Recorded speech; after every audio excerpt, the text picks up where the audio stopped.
श्री शिवाय नमस्तुभ्यम। दर्शकों, विमला दुबे भक्ति चैनल में आप सबके बहुत बहुत शुभकामना। मकर संक्रांति की आप सभी को बहुत बहुत शुभकामना। मंगलवार 14 जनवरी मंगलवार मकर संक्रांति। हल्दी वाला दीपक का उपाय आप लोग ज़रूर कीजिएगा। गुरु भगवान जी जो बताते हैं हम लोग के लिए बहुत ही उपयोगी होता है, तो आप लोग ध्यान से सुनिए, वीडियो पूरा देखिएगा, इसकी बिल्कुल भी न कीजिएगा। तो आगे सुनिए गुरु भगवान जी हमें क्या बता रहे हैं। हमारे लड्डू गोपाल जी भी नहा रहे हैं आज के दिन, आप लोग देख लीजिए, गंगा स्नान कर रहे हैं। तो आगे सुनिए गुरु भगवान हमें क्या बता रहे हैं, ध्यान से सुनिए। आज बहुत सुंदर सा एक उपाय है, बहुत सुंदर सा, शायद आपकी जिंदगी में सबके काम आया है, सबके काम आए। 2025 की शुरुआत तुम्हारे नजदीक में जो शंकर जी का मंदिर है, जाओ आप शिव को जल चढ़ा। कुबेरेश्वर धाम के अगर नजदीक में रहते हो तो कुबेरेश्वर बाबा के यहाँ पहुंचकर बाबा से प्रार्थना करो कि आज पहले दिन कुबेर भंडारी तेरे दरवाजे पर आकर बैठा हूँ, मुझे साल भर भंडार में कमी नहीं आना चाहिए, बच्चों की कमी नहीं आना चाहिए। करना जरूर, कहीं सियोर वाला हमारा झूठ तो नहीं बोल रहा, इसलिए प्रैक्टिकल करते रहना चाहिए। इतने सारे पकड़ाए हैं, इन्होंने भी तो प्रैक्टिकल करा तो फल मिला कि नहीं मिला। करो, कहीं सियोर वाला झूठ बोलकर तो नहीं दिया, प्रैक्टिकल जरूर करो। स्कंद पुराण कहती है, जिस व्यक्ति पर कर्जा बहुत ज्यादा मात्रा में हो जाता है और कर्जा चूकता नहीं है, आप बहुत प्रयास कर लिए, करोड़ों रुपए तक कर्जा हो गया, यहाँ से लिया वहाँ दिया, वहाँ से उठाया वहाँ दिया, वहाँ से उठाया वहाँ दिया, तो निवेदन है कभी मौका लगे कर्जा मुक्ति के लिए सारे वृक्षों में अगर कोई श्रेष्ठ वृक्ष माना जाए तो वो वट का वृक्ष माना जाए। इसलिए प्रशासनिक कार्य के लिए, मानसिक टेंशन में, परेशानियों में बटकेश्वर महादेव का स्मरण किया जाए।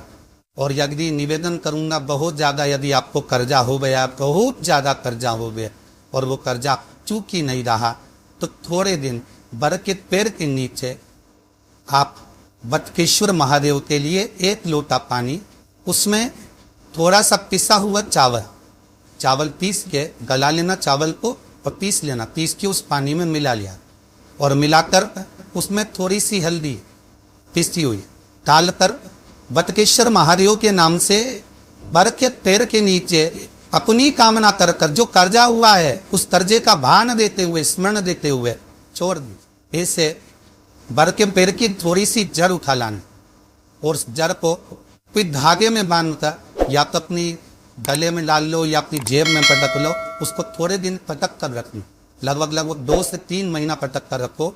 वो जड़ जैसे बढ़ता पेड़ विस्तार होता है, पानी गिरे ना गिरे, जल वृष्टि हो ना हो, गर्मी बढ़े ना बढ़े, उसको कोई फर्क नहीं पड़ता। बर का वृक्ष आप रूप फैलता जाता, उसकी जड़ें अपने आप प्रबल होती है।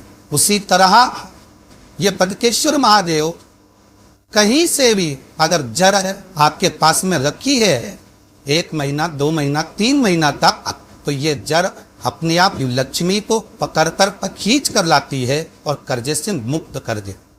बटकेश्वर महादेव का स्मरण सुख का देना है, ये आनंद राशि का देने वाला है, लक्ष्मी को प्राप्त प्रदान करने वाला, लक्ष्मी खींच ला। तब आपको लगे कि आपके घर में शांति बिल्कुल नहीं है, क्लेश बहुत ज्यादा तकलीफ, हमारे घर में कुछ न कुछ जरा सी बात पर विवाद होता ही है, तो प्रयास करिएगा कि आप काली तिल थोड़ी सी, 1 काली मिर्ची और 7 लौंग, क्या तिल चीजें है, काली तिल, काली मिर्ची, 7 लौंग, केवल ये हथेली में रखकर अपना नाम और गोत्र बोलकर अपने दरवाजे से बाहर निकलकर किसी भी शंकर के मंदिर को समर्पित करिए। शिव पे नहीं चढ़ाने दे तो शंकर की चौखट पर रख। महाराज, घर में कभी क्लेश नहीं होगा, बिल्कुल शांत सहज प्रेम आपस में करिए। आज आपको बता दी गई है या किसी व्यक्ति को बताया गया हो कि शरीर में गांठ है और इसको जांच कराना पड़ेगी, या शरीर में कोई गांठ हो गई और गल नहीं रही और डॉक्टर को दिखाने से आप डर रहे हो, तो उसके लिए बहुत सुंदर प्रयोग है महाराज।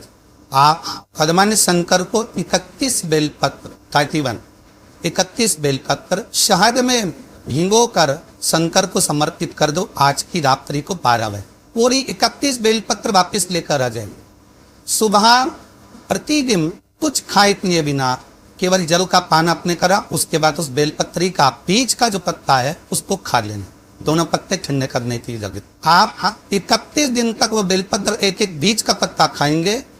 32वें दिन आपको दिखेगा कि आपकी जहां शरीर में गांठ हो कि वो गल रही हो, शरीर में कहीं पर भी गांठ हो कि वो गल रही हो। तो शास्त्र कह रहा है चाहे वो गांठ किसी भी जगह पर हो उसको गला दे। इससे घर में कोई बहुत चिड़चिड़ा रहती है, बेटा चिड़चिड़ा, बहू चिड़चिड़ी या सास चिड़चिड़ी है या कोई बच्चे चिड़चिड़े हैं, बहुत चिड़चिड़ापन, बहुत क्रोध है, वो आदर ही नहीं कर रहा। मान लो बेटा आदर नहीं कर रहा, मान लो कोई बहू आदर नहीं कर रही है, मान लो कोई सास आदर नहीं कर रही है, तो ससुर आदर नहीं कर रहा, सम्मानजनक शब्द ही नहीं निकलते, बहुत कोई आदर ही नहीं करता। और आदर ना करने के कारण हमारी चित्त वृत्ति अगर भाव मन को चुपता का है, अर्थात हमारा दिल जब चुपता है, मन चुपता, तो उसके लिए कहा गया समीप पत्र के 71 पत्ते 71 इतने 71। कभी यदि आप लोग 71 पत्ते समीप पत्र के हाथ की अंजलि में लेकर उस पर हाथ की अंजलि में लेकर 71 ही चावल के दाने जो पूर्ण अक्षत होते हैं, चावल का संपूर्ण दाना, पूरा दाना, कोई टूटा हुआ ना, पूर्ण अक्षत 71 समी के पत्ते, 71 चावल के दाने हाथ की अंजलि में लेकर जो सम्मान ना